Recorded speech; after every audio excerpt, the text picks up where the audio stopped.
बड़े बुजुर्ग, सभी मेरे भाई, युवा और बच्चियां भी थी अभी बीच में, वहीं इधर ही आ जाओ, इधर आ जाओ, उनको भी बैठने का जुगाड़ ढूंढ। और मेरे साथ वार्ड नंबर 10 से आपकी प्रत्याशी बलविंदर कौर जी, सरदार गुरविंदर सिंह जी, गुरविंदर सिंह जी, गुरजीत सिंह जी एक सरपंच, गुरदेव सिंह जी एक सरपंच, बलविंदर सिंह जी नंबरदार, परविंदर सिंह जी, साहब सिंह जी, बलविंदर सिंह जी, दलबीर अली जी और दर्शन सिंह जी, काका सिंह जी।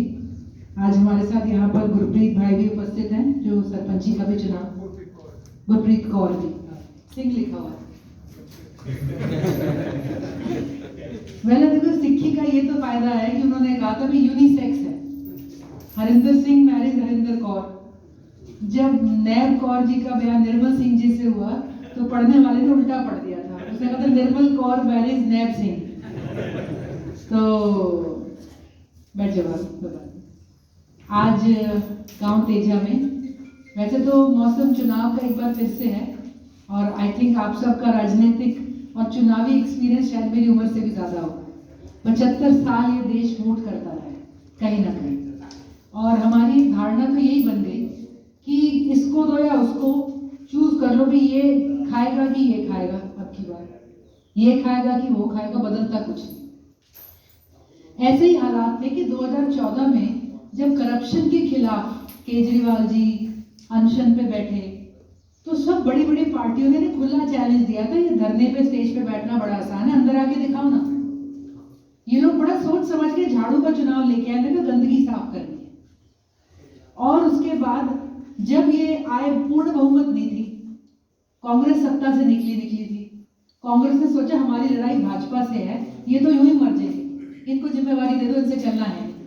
तो कांग्रेस ने बड़े खुल के कहा ऐसा है भाई तुम चलो, तुम्हारा समर्थन करते हैं।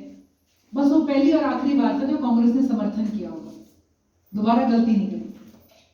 ना ये लोग हारे, ना ये रुड़े, ना ये अपने पद से इधर उधर हुए। जब इन्हें लगा कि गठबंधन के मापदंड में तो हमसे भी भ्रष्टाचार करा देंगे, उन्होंने कहा हमने छोड़ दीजिए, जब लोग चाहेंगे हम मौका कर लेंगे। दोबारा पोल हुई तो लोगों ने अनप्रेसिडेंटेड 70 में से 68 सीटें दी। ऐसा इतिहास हमने अभी पंजाब में भी देखा। आम आदमी पार्टी का ये कि काम आपके लिए करने आए हैं, लेकिन उस दिन करेंगे जब पूरी तरह ताकत देंगे, आपकी मर्जी, सत्ता की भूख नहीं, सत्ता का लालच नहीं। जो मुझे बताया जब हमने पार्टी ज्वाइन करी, उन्होंने कहा चित्रा हमारे कई ऐसे एमएलए हैं शादियों में जाते तो शगन नहीं देते। मैंने कहा जी ये कैसे? कहते जब लेता नहीं तो देगा कहां से, वो पैसा लेने देने के धंधे में तो आया नहीं, वो काम करने के धंधे में आया। जो जिस तरह से उधार लेके आए थे, जिस गाड़ी में थे, पंजाब के एमएलए ने जिस गाड़ी के अंदर अपना प्रचार शुरू किया, जब हमारे प्रोग्राम में आया तो उसी गाड़ी में उन्होंने कहा भाई गाड़ी बदलनी है तो आम आदमी पार्टी में मत आइए, काम करने आई हो, ये बात है। और ये इन्होंने इलेक्शन दर इलेक्शन, ये मजाक नहीं है कि मोदी जी को आज महसूस हो रहा है कि गुजरात खिसक रहा है। उन्हें पता है दिल्ली से इन्हें असेंबली में नहीं हरा सकते, तो दिल्ली को यूनियन टेरिटरी बनाने की चर्चा शुरू हो चुकी है, भी जड़ी खत्म कर दो वोटिंग की।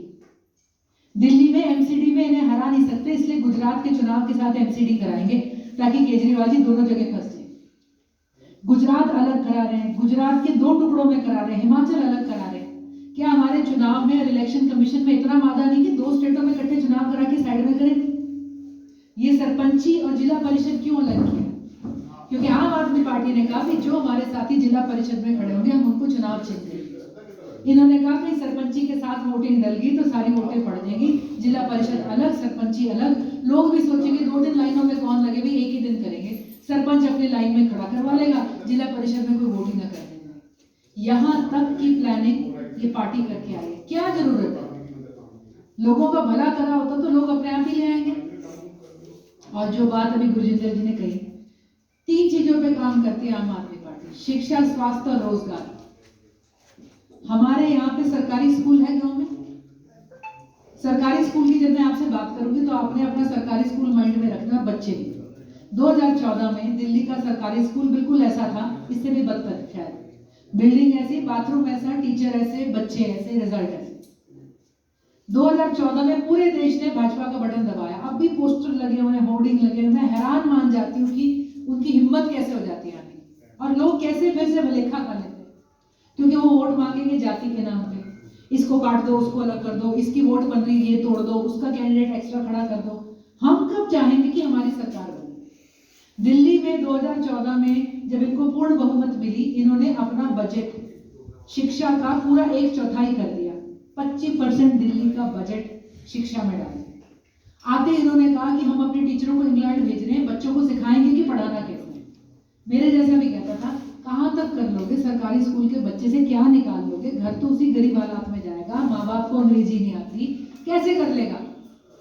लेकिन आज 2022 में, 2014 में जो बच्चा दूसरी तीसरी में था ना, आज वो 22 में 12वीं से निकला है, वहां से चौथी का बच्चा। जब वो निकला है तो इस साल दिल्ली के सरकारी स्कूलों के 1141 बच्चे कॉमन एंट्रेंस टेस्ट पास करके मेरिट पे मर्जी के IIM, IIT और मेडिकल में जा रहे हैं। जिस कॉलेज में इस साल केजरीवाल जी का अपना बेटा जा रहा है IIT में, उसी IIT में दिल्ली के रेडी फड़ी वाले का बेटा जा रहा है सरकारी स्कूल में मुफ्त शिक्षा लेके।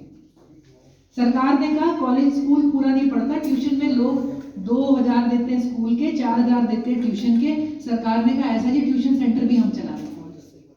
इतने उन्होंने कहते हैं ना वॉर फुटिंग। दिल्ली में 2 शिफ्टों में स्कूल चले, सुबह चलता था एक, दूसरा चलता था शाम को। इन्होंने ट्यूशन सेंटर अपने खोल दिए, बच्चों को बिजनेस करना सिखा दिया। 12वीं क्लास के बच्चों ने इस साल महिंद्रा, टाटा जैसी कंपनियों के आगे अपने बिजनेस आइडिया रखे हैं, लाखों की ग्रांट मिली है। 12वीं क्लास का बच्चा 8-8 बच्चों को नौकरी दे रहा है। उसने कहा मैं नौकरी नहीं मांगूंगा, मैं नौकरी दूंगा। आज ये फर्क है। आज हमारी 12वीं के बच्चों का कोई किसी को पता है यहाँ का रिजल्ट क्या है? कोई यहाँ के सरकारी स्कूल में कह रहे पूरे हरियाणा के सरकारी स्कूलों का रिजल्ट बता दे, कितने IIT IIM में गए, कितने अपनी मेरिट पे मेडिकल में चले जाएंगे रोहतक में, कितने बच्चे अपने आप माँ बाप की जेब और पेट काटे बिना हिम्मत रख सकते हैं प्राइवेट कॉलेज में एडमिशन कराने, सरकारी कॉलेज में से। आज ये हाल है। फर्क क्या था? मोदी ने नहीं किया। वो बच्चे जब इस उम्र के थे तो उनके मम्मी पापा, दादा दादी, मौसा चाची, भाई ने झाड़ू का बटन दबाया था। हमारे दुनिया के अंदर लोगों ने कमल का बटन दबाया, उनको ये फल मिला। आज दिल्ली में आप बीमार हो जाओ, 1 रुपए से 1 करोड़ तक सरकार खर्च करती है। मैंने तो ये सिर्फ स्वीडन का सुना था, डेनमार्क का। जब नए नए हमारे अंकल गए थे, वो कहते थे किसी को मरने नहीं देती सरकार। कहते थे ऐसा कैसे हो सकता है? कोई कह दे सबके टेस्ट फ्री कर दो, मेरे जैसा कहता भी मैं टैक्स दे रही हूँ, मेरा पैसे से सबके इलाज कैसे होंगे? हर कोई टैक्स देता है, ये बच्ची भी टैक्स देती है। इसकी टी-शर्ट पे टैक्स दिया हुआ है। स्कूल में कॉपी पेन लाएगी तो पहली बार 75 साल में मोदी जी ने उसमें भी टैक्स लगाया। ये बच्ची रोटी भी खाएगी तो आजादी के 75 साल में पहली बार आटे पे अब टैक्स लग चुका है। ये बच्चे दूध का गिलास भी पिएंगे तो एक निवाला उसमें से एक चुस्की मोदी जी की है, पहली बार दूध पे टैक्स लगा है। इतना टैक्स हम दे रहे हैं हर चीज पे। आपकी पग है, चप्पल है, जूती है, माचिस की तीली है, साबुन की टिक्की है, कुछ भी है, हर चीज पे टैक्स दे रहे हैं। हमें मिलता कुछ नहीं। आज दिल्ली के अंदर आपका सड़क पे एक्सीडेंट हो जाए, जो अस्पताल ले जाएगा उसे 2000 रुपये देगी सरकार और उसको साथ में थैंक यू का सर्टिफिकेट। आज हमारे यहाँ पे किसी को कैंसर हो जाए तो कैंसर पूरे परिवार को होता है। कितना पैसा, कितनी शादी का पैसा, पढ़ाई का पैसा, सारा पैसा उसमें बच्चों का सारा का एक बंदे के इलाज में लग जाता है। बंदे घर ले आते हैं, कहते डॉक्टर ने जवाब दे दिया। डॉक्टर जवाब नहीं देता, जेब जवाब दे जाती है। आज हमारे यहाँ लोग इसलिए बहुत ज्यादा मरते हैं कि इलाज कराने का पैसा नहीं बचा। महंगाई आपको पता ही, बच्चे पढ़ लिए, हमारे यहाँ नौकरी का क्या हाल है? ये कमल की देन है जी, ये देखनी जरूरी है। आज कमल के राज के अंदर 8 साल बाद हम बेरोजगारी में देश में नंबर 1 है। हमारे यहाँ पर औसतन ये सरकारी आंकड़ा है 36% बेरोजगारी, 100 में से 36 को नौकरी नहीं। और सबसे खतरनाक 20 से 25 साल का जो बच्चा है, लड़का और लड़की, जो पहली नौकरी लेने जाए, आपके घर में किसी ने ग्रेजुएशन करी है, कर रहा है या अगले 2 साल करेगा, समझ लो उसकी बेरोजगारी है 85%। ये भी सरकारी आंकड़ा है। 100 में से 85 बच्चों को पहली नौकरी नहीं मिलेगी। तो वो कहेंगे बापू जमीन बेच के बाहर भेज दे, क्योंकि वो जिंदा रहना चाहता है। यहाँ रखोगे तो मायूस हो जाएगा, गलत रास्तों में भी पड़ सकता है, भूल जाएगा, कहीं के नहीं रहे। तो हम कब बदलेंगे? आज पंजाब में 7 महीने हुए हैं बटन दबाए, किसानों के बिजली के सारे बिल माफ, खेती के लिए उनको बिजली मुफ्त मिलती है। अभी हमारे भाई साहब बता रहे थे, इनके अफसर हैं एक दोस्त, कहते इतना टाइट सिस्टम कर रखा है सरकार ने, आम आदमी पार्टी ने, कहते लंच टाइम तक ब्यौरा देना होता है, कितने आगे माल, कितना बिक गया, कितना क्या है, और लंच के बाद शाम तक का दूसरा देना पड़ता है। किसान को खड़े हाथ वही के वही पेमेंट हो रही है, जितना माल मंडी में लाएगा सारा सरकार उठा रही है। मेरी अपनी बहन करनाल से जीरकपुर शिफ्ट हुई है, मैंने कहा घर कैसा है, कहती बिजली का बिल 0। दिवाली पे बंदे आए, कहते जम के एसी चला रहे हैं, 400 से ऊपर बिल नहीं आता। हमारे यहाँ पे 72,000 तक का बिल है। अभी हम बाड़ा में गए, एक साथी की कहानी बताई, 1 लाख का गरीब का बिल आया हुआ था, हाथ पैर जोड़ के माफ करवाया, निर्मल सिंह जी ने उसकी छूट दिलवाई वहां पर। आज हम कब तक चलेंगे इन बातों के अंदर? बेरोजगार हैं, गरीब हैं हम, इलाज नहीं है, पढ़ाई नहीं है, फिर किस बात का India shining, India rising, India working? ये जितना मर्जी स्वर्णिम महोत्सव अमृत का जितने मर्जी मना ले, जिंदगी में हमारे जहर घुल चुका है। और ये जो आम आदमी पार्टी, आज मैं आपसे ये बात इसलिए नहीं कर रही हूँ कि इनको दे दो चुनाव, मैं तो सब ताऊओं से, चाचों से, युवाओं से ये कह रही हूँ कि आज हम बदलेंगे तो ये बच्चे जब 12वीं से निकलेंगे तब इनकी कहानी बदलेगी। हम आज बदलेंगे तो शायद 5 साल बाद हमारे युवाओं को, दिल्ली में केजरीवाल जी ने बजट दिया है लिख के, मैं 5 साल में 20 लाख नौकरी दिल्ली में दूंगा। और ये वो नहीं है कि 15 लाख आएंगे, कहां से आएंगे कभी बताया था? आने भी नहीं। अच्छे दिन आने हैं, कैसे आएंगे बताया था? नहीं आए भी नहीं। आपका बता दो, काला धन वापस आना था, कुछ भी आना हो मोदी जी का, लेकिन उन्होंने लिख के दिया है 20 लाख नौकरी में से इतने लाख आएगी टेक्सटाइल से, इतनी आएगी ट्रांसपोर्ट से, इतनी आएगी एंटरटेनमेंट से, इतने 1000 आएगी फलाने से, इतने 100 आएगी डिजिटल क्लाउड चेन और वगैरह सारी मैनेजमेंट से। और अफसर को बोल दिया है फलाने महीने में नोटिफिकेशन निकलेगी, ये ट्रेनिंग कर, ये तैयारी कर, ये इंफ्रास्ट्रक्चर कर, जहां फाइल रुक जाए सीधा हॉटलाइन पे मुझे बता, ये नौकरियां 20 साल में दिल्ली में होंगी। हम कब लेंगे? मोदी जी के 20 करोड़, अब तक उन्होंने कहा था 2 करोड़ नौकरी आएगी, याद है? तो कमल की हिम्मत कैसे हो जाती है यहाँ पे आने की? अब कोई उनसे पूछे 2 करोड़ नौकरी मतलब 8 साल में 16 करोड़ नौकरी। 16 करोड़ मीन्स आधे तो बच्चे और बूढ़े हैं और महिलाएं जिन्हें नौकरी नहीं चाहिए देश के। 135 करोड़ का पूरा देश, उसमें से वो निकाल दो जिनकी नौकरी है, उसमें से वो निकाल दो जिनके बिजनेस है, उसमें से वो निकाल दो जो खेती करते हैं, नौकरी चाहिए ही नहीं। बच्चे कितने थे? उनमें से कम ये होना चाहिए था गांव के हर 2 लड़कों में से एक की अच्छी नौकरी होनी चाहिए। कुछ नहीं मिला। और रही बात कांग्रेस की, आज भी और कल भी कांग्रेस को जहां वोट डली है, जहां वो जीत के आई है, या वो बिखरी है या बैठ रही है, सबने देखा। आप गोवा में खत्म हो गए क्योंकि सारे जिताए लोगों ने कांग्रेस को था, वो जाके भाजपा में जुड़े। मध्य प्रदेश में जिताया लोगों ने कांग्रेस को था, वो सारी की सारी भाजपा में जुड़े। हरियाणा में पूर्ण बहुमत के 30 से ऊपर एमएलए थे, फिर भी अपना राज्यसभा क्यों नहीं बना पाए? बैठ रही है या बिक रही है, ये आप देखें। आज भाजपा को लड़ाई देनी है तो एक ही है, और इतना खूबसूरत विकल्प, बदलाव का समय है। 75 साल में देख लिया, 5 साल में जाता क्या? हम कहते खोने को ही कुछ नहीं बचा, हमारी जेबें खाली हो ली। तो आज तो मैं आपसे ये कह रही हूँ कि हमें आज गांव तेजा में सिर्फ एक जिला परिषद की वोट नहीं, हम तो आपका आशीर्वाद मुहिम को मांग रहे हैं, केजरीवाल को मांग रहे हैं, युवाओं से कहते हैं मेंबरशिप लो, साथ जुड़ो। कट्टर सच्ची सरकार है मोदी सरकार। इनके मंत्रियों को 4-4 महीने जेल में डाल रही है, कुछ नहीं निकल रहा। तकिए से फाड़ के लॉकर तक घुस जाते हैं। जिसने शिक्षा का प्रोग्राम बनाया मनीष सिसोदिया ने, कुछ नहीं मिलता।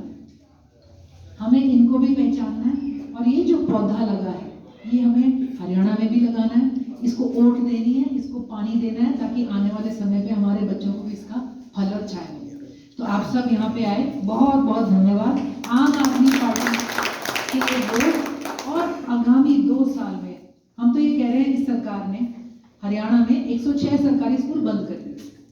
कमाल की बात है, पहली बार सरकार कह रही है सरकारी स्कूल में बच्चा पढ़ाना है तो 500 रुपया दो, और बच्चा निकाल के प्राइवेट में डालोगे तो मैं 1100 दूंगा। सरकार कह रही है, क्यों? ये जियो का प्लान है। एक बार बच्चा निकाल के प्राइवेट में डाल दिया, पीछे से 1100 भी बंद हो जाएगा और स्कूल भी बंद हो जाएगा, फिर पिसते रहो प्राइवेट स्कूल। आम आदमी पार्टी कह रही है अभी तो 106 हैं, 200 का और आया है, 1400 स्कूल बंद होने। अपने गांव का, मोहल्ले का, गली का स्कूल मत बंद होने दो। 24 में इसी स्कूल को चमकाएंगे, और आपके इसी गांव के, इसी इलाके के स्कूल से बच्चे IIT IIM में जाएंगे। तो हमने ये बदलाव कब लाना है? ये हमारे ऊपर है। और पंजाब के अंदर एक बहुत बड़ी बात और होगी कि अभी महिलाओं को 18 साल से ऊपर 1000 रुपये महीना मिलेगा, हर महिला को 18 साल से ऊपर। ये पेंशन नहीं है। अब घर के अंदर सास है, बहू है, जवान पोती है तो 3000 कहीं नहीं है। हर महिला को साल का 12000, 5 साल में 60000। तो हम औरतों से पूछते हैं, भाई तुम्हें आके कोई कहेगा ले आंटी 500 रुपये मेरे को वोट दे दियो, सौदा क्या करना है आपने, किसी की श्रद्धा हो दे जाओ, पर बिकने की जरूरत नहीं। 2000 में भी कोई वोट लेने आएगा तो आपका अपमान भी कर रहा है और आपका दाम भी जो है, आपकी कीमत भी वो नीचे करके वो कर रहा है। तो आप सबका इस समय देने के लिए, सारे प्रोग्राम के लिए बहुत बहुत धन्यवाद। आशा है आम आदमी पार्टी का समर्थन और प्यार आप सबका